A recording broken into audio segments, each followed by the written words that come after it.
ಎಲ್ಲರಿಗೂ ನಮಸ್ಕಾರ ಸ್ನೇಹಿತರೆ. ವರ್ಲ್ಡ್ ಆಫ್ ನಾಲೆಜ್ ಯೂಟ್ಯೂಬ್ ಚಾನಲ್ಗೆ ನಿಮಗೆಲ್ಲ ಸ್ವಾಗತ. ಸೊ ನಿಮಗೆಲ್ಲ ಆಲ್ರೆಡಿ ಗೊತ್ತಾಗಿರುತ್ತೆ, KPCL AJE ಆಯ್ಕೆ ಪಟ್ಟಿಯನ್ನು ರದ್ದು ಮಾಡಿದ್ದಾರೆ. ಅದಕ್ಕೆ ಸೂಕ್ತವಾದ ಕಾರಣ ನಿಮಗೆಲ್ಲ ಗೊತ್ತೇ ಇರುತ್ತೆ. ಏನಪ್ಪ ಅಂದರೆ, ಕ್ವಶನ್ ಪೇಪರಲ್ಲಿ ಹಾಗೆ ಹಾಲ್ ಟಿಕೆಟಲ್ಲಿ ಎಲ್ಲೂ ನೆಗೆಟಿವ್ ಮಾರ್ಕಿಂಗ್ ಬಗ್ಗೆ ಮೆನ್ಷನ್ ಮಾಡಿರಲಿಲ್ಲ. ಸೊ ಅದೇ ಕಾರಣಕ್ಕಾಗಿ ಕೆಲವೊಂದಿಷ್ಟು ಅಭ್ಯರ್ಥಿಗಳು ಏನು ಮಾಡಿದರು, ಕೋರ್ಟ್ಗೆ ಮೊರೆ ಹೋಗಿದ್ರು, ಹೈಕೋರ್ಟ್ಗೆ.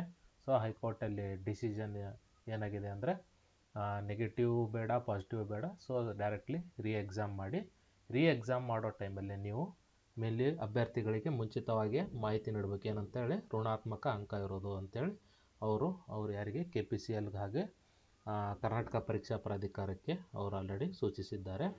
ಸೊ ಇವಾಗ ನಾವು ಮಾಡಬೇಕಾಗಿರೋದು ಏನಂದರೆ, ಮತ್ತೆ ಎಕ್ಸಾಮ್ ಆಗುತ್ತೆ. ಯಾಕಂದರೆ ಇದಂತರೂ ಆಲ್ರೆಡಿ ಹೈಕೋರ್ಟಲ್ಲಿ ಡಿಸಿಷನ್ ಆಯಿತು. ಹೀಗಾಗಿ ಎಕ್ಸಾಮ್ ಅಂತರೂ ಮಾಡೇ ಮಾಡ್ತಾರೆ ಇನ್ನೊಂದು 3 ರಿಂದ 4 ತಿಂಗಳಲ್ಲಿ. ಅದಕ್ಕೆ ನಾವು ಮತ್ತೆ ಪ್ರಿಪೇರ್ ಆಗಬೇಕಾದಂಥ ಸಂದರ್ಭ ಬಂದಿದೆ.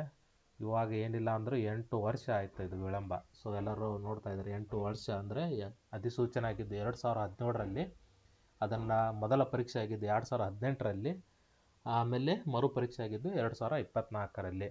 ಸೊ ಇವಾಗ ಎಲ್ಲ ಆಗಿ ಇನ್ನೇನು ಫೈನಲ್ ಲಿಸ್ಟ್ ಬಿಡಬೇಕು ಅನ್ನೋಷ್ಟರಲ್ಲಿ ಈ ಥರ ಎಲ್ಲ ಆಗಿದೆ. ಕೆಲವೊಂದಿಷ್ಟು ಜನ ಆಲ್ರೆಡಿ ಸಿಂಧುತ್ವ ಮತ್ತು ಪೊಲೀಸ್ ವೆರಿಫಿಕೇಷನ್ ಬೇರೆ ಮಾಡ್ಕೊಂಡಿದ್ರು. ಸೊ ತುಂಬ ಜನರಿಗೆ ಇದರಿಂದ ನಿರಾಸೆ ಆಗಿದೆ. ಆದರೆ ಏನು ಮಾಡೋದು, ಇವರು ಯಾರು KA ಮತ್ತು KPCL ಮಾಡಿರೋ ತಪ್ಪಿಗೆ ಅಭ್ಯರ್ಥಿಗಳು ಪರಿಪಾಡನ್ನು ಅನುಭವಿಸ್ತಾ ಇದ್ದಾರೆ. ಇವರು ಮಾಡಿರೋ ತಪ್ಪಿಗೆ 8 ರಿಂದ 10 ವರ್ಷ ಅಭ್ಯರ್ಥಿಗಳ ಏನು ಟೈಮು ಮತ್ತು ಅವರ ಏಜನ್ನು ಇವರು ಹಾಳು ಮಾಡಿದ್ದಾರೆ ಅಂತಲೇ ಹೇಳ್ಬೇಕು. ಇದಕ್ಕೆ ಶಿಕ್ಷೆ ಏನಾಗಬೇಕಂದ್ರೆ, ಇದಕ್ಕೆ ಶಿಕ್ಷೆಯನ್ನು ಯಾವ ಥರ ಅವ್ರು ಕೊಡ್ತಾರೋ ಅವ್ರಿಗೆ ಗೊತ್ತಿಲ್ಲ. ಆದರೆ ಇದರಿಂದ ಪರಿತಪಿಸ್ತಿದ್ದು ಎಲ್ಲ ವಿದ್ಯಾರ್ಥಿಗಳೇ. ಅದಕ್ಕೆ ಇದನ್ನು ಏನಿದೆಲ್ಲ, ಇವಾಗ KPCL ಎಕ್ಸಾಮು ಬೇಗ ಎಕ್ಸಾಮ್ ಮಾಡಿ, ಮತ್ತೆ ಕರೆಕ್ಟಾಗಿ ಏನದಲ್ಲ ಈ ಸಲ ಎಲ್ಲ ಇನ್ಸ್ಟ್ರಕ್ಷನ್ಸಲ್ಲಿ ಎಲ್ಲ ಥರ ಮೆನ್ಷನ್ ಮಾಡಿ, ಆಮೇಲೆ ಎಲ್ಲ ಆ್ಯಸ್ ಪರ್ ರೂಲ್ಸ್ ಪ್ರಕಾರ HK ನಾನ್ HK ಏನೇನಿದೆಲ್ಲ ಅದ್ರ ಪ್ರಕಾರ ರೂಲ್ಸ್ ಪ್ರಕಾರ ತೊಗೊಳ್ಳಿ. ಯಾವುದೇ ರೀತಿಯ ಮತ್ತೊಂದು ಸಲ ಇದೇನದಲ್ಲ ಮತ್ತೊಂದು ಎಕ್ಸಾಮ್ ಆಗೋ ಥರ ಮಾಡೋಕ್ಕೆ ಹೋಗಬೇಡಿ ಅಂತ ಈ ವಿಡಿಯೋ ಮುಖಾಂತರ ನಾನು ಕೇಳ್ಕೊತೀನಿ. ಸೊ ಎಲ್ಲ ತುಂಬ ಜನಕ್ಕೆ ಆಲ್ರೆಡಿ ಇವಾಗಂತರೂ ಓದೋದೇ ಬಿಟ್ಟಿದ್ದಾರೆ. ಸೊ ಮತ್ತೆ ಓದಿ ಮತ್ತೆ ಬರಿಬೇಕಂದ್ರೆ ಇದು ತುಂಬಾ ಕಷ್ಟ. ಆದರೆ ಏನು ಮಾಡೋದು, ಗೌರ್ಮೆಂಟ್ ಜಾಬ್ ಬೇಕಂದ್ರೆ ಮಾಡಲೇಬೇಕು. ಆಲ್ರೆಡಿ ತುಂಬ ಜನ ವಿದ್ಯಾರ್ಥಿಗಳಿಗೆ ಏಜ್ ಡಿಬಾರ್ ಆಗೋ ಲಕ್ಷಣ ಇದೆ. ಸೊ ಇದಕ್ಕೆ ಏನದ ಒಂದು ಪ್ಲಸ್ ಪಾಯಿಂಟ್ ಏನಂದರೆ, ಎಷ್ಟೋ ಜನಕ್ಕೆ ಇದು ಕಾಂಪಿಟೇಷನ್ ಕಡಿಮೆ ಇದೆ. ಸೊ ಎಲೆಕ್ಟ್ರಿಕಲ್ ಅಥವಾ ಎಲೆಕ್ಟ್ರಾನಿಕ್ಸ್ ಅಥವಾ ಸಿವಿಲ್ ಮೆಕ್ಯಾನಿಕಲ್ದವರಿಗೆ.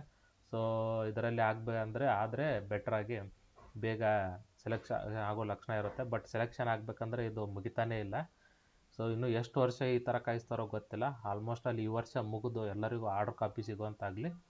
ಪ್ರತಿ ವರ್ಷದಂತೆ ಈ ವರ್ಷ ಅದೇನಂತಾರಲ್ಲ, ಮುಂದಿನ ವರ್ಷ ನಮ್ಮದೇ, ಮುಂದಿನ ವರ್ಷ ಕಪ್ ನಮ್ಮದೇ. ಆಲ್ರೆಡಿ ಕಪ್ ನಮ್ದಾಯಿತು RCBದು. ಬಟ್ ಆದರೆ KPCL ನಮ್ದಾಗ್ತಾ ಇಲ್ಲ. ಎಷ್ಟೋ ಜನರು ವಿದ್ಯಾರ್ಥಿಗಳನ್ನು ಜೀವನನೇ ಹಾಳು ಮಾಡಿದ್ದಾರೆ ಅಂತಾರೆ ಹೇಳ್ಬೇಕಂದ್ರೆ. ಇದರಿಂದ ಏನು ಒಬ್ರಿಗೂ ಲಾಭ ಇಲ್ಲ.